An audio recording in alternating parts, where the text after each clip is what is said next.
بدین کی مرزا فیملی کے لیے مشکلات میں اضافہ بڑھ گیا۔ مرزا شوگر مل کی جانب سے نجی بینک سے قرضہ عدم ادائیگی کیس میں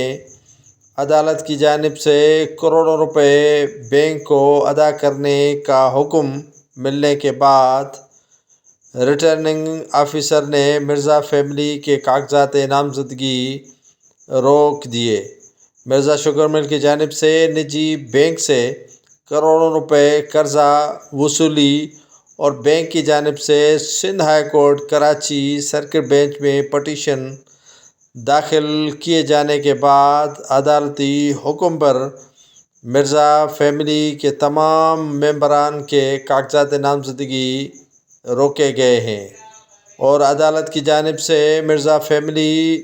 کو حکم دیا گیا ہے کہ ان کی جانب سے جو کروڑوں روپے قرضہ لیا گیا ہے وہ واپس ادا کیا جائے۔